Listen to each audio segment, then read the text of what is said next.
Hi, I got Singlecut's standard, I think basically sort of flagship double IPA here, full stack. This is one that I had for the first time over 2 years ago, and it was really bitter and super clear and West Coast style. When I had it again last year, it had changed a lot. Super hazy, but still pretty bitter, not really fruity and juicy.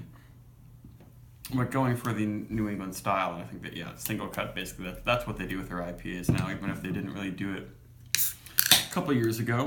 This is canned 18 days ago, and yep, they just say Aussie and Pacific Northwest hops.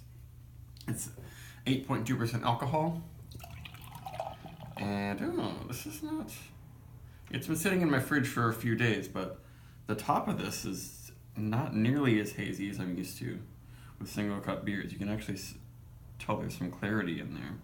Maybe I have to get some yeast from the bottom. Let's see now with this pour. No, it's still rather clear. Always a little bit of haze. Not much though, because I had it from a bottle last year before they started canning, and it was much hazier.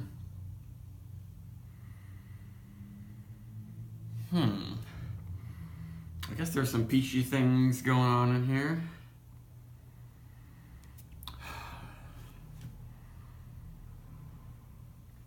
It doesn't have that piney, super bitter citrus thing that I would expect from like a more West Coast style.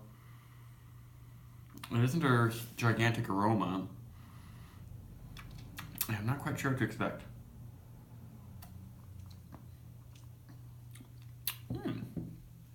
Yeah, it's got almost a bubblegummy thing happening. Bubblegum, sweet orange. Yeah, I never know what to expect with the Singlecut beers. Because a lot of the time they're really nice and fruity and, soft and hazy, but they always have a really bitter, pithy, soapy sort of quality to them. This one, I guess it has that. It's like a soapy bubblegum sort of flavor. It definitely does not seem very bitter to me though, right now. After a few sips, it's pretty sweet, but kind of clean. I was just having a Trillium Double Dry Hop Summer Street. It's very different from that, but it's not West Coast style. It's really interesting how this beer, I've had it 3 times in 3 years, and it's been pretty different each time. Like I just checked my pictures and tasting notes on them, and like last year did not look like this one at all. This doesn't look like I'm getting much more haze going on in there. It does not look like your true any IPA. And Singlecut does plenty of those. Maybe they're trying to make this one be a little bit closer to a classic American double IPA, but it's fruitier. It's not as sharp and alcoholic and intense as the first time I had it, for sure. And the Australian hops in this one, I don't know, I'm not sure. You'd guess it was Galaxy, but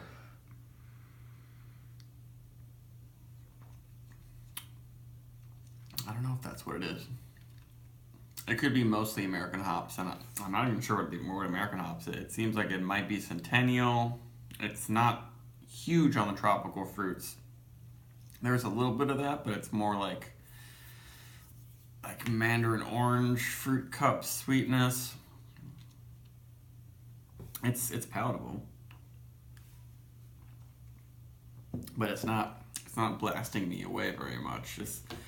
This beer gets really good ratings and better than a lot of Singlecut beers that I've enjoyed more, and I'm not totally sure why. Maybe there have been some great batches that I've missed, but I don't know if I'm really going to return to this one. Maybe if we get the double dry hop version down here.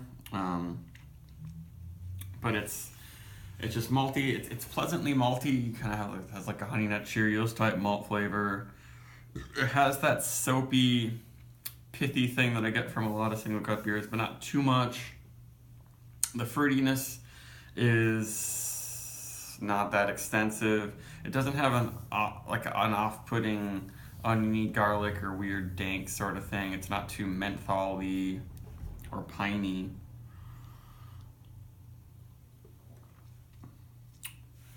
Like, I just had a sip of Night Shift's 87, their standard double IPA, and that one was a little too much for me. This one is just a kind of mild and approachable. I don't know if having that Trillium beer kind of messed with my palate at all before this one. Maybe you shouldn't have a double IPA right after you have a double dry hop Trillium IPA. But it's pretty easy to drink, I guess, for people who want something that's along the lines of a New England IPA, sort of close to that, but just like a really good general double IPA. Like, this is more of a Midwest style, I feel like, almost. It's got that malt sweetness.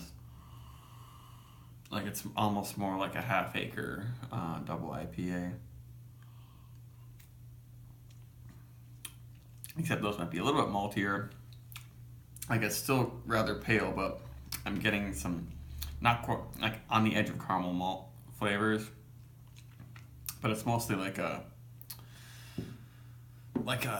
almost slightly caramelized orange thing going on with the combination of the malt and the hops. It's probably like some of these newer stone IPAs that are trying to do unfiltered things. They're trying to get tropical fruit flavors. Maybe I should do a review of one of those, but stone reviews don't go well for me. I usually don't enjoy most of their beers, but they're trying new things now, apparently. But in terms of the single cut beer, I guess I'd give it a good rating. Not quite a 4. Plenty of people, like it more than that. I think it's great. I might pass on it and let other people get their hands on cans in the future. It's definitely pleasant. Maybe a good gateway double IPA into New England IPAs, the hazy northeastern style stuff. But it isn't just like a mediocre one. It's like something that's a little bit different. It's still really well made. There's no exact flaws, I would say, in it. But actually, let's do a little drop of the last bit of the can in there. And it's still rather clear. I mean, it's not filtered clearly, but it's probably the clearest single cut beer I've had since I had this one for the first time, over 2 years ago, when it was definitely they're going for something a little different. But it's all right. I wouldn't recommend it to the high-end New England IPA connoisseurs, but it's pretty good. Goodbye.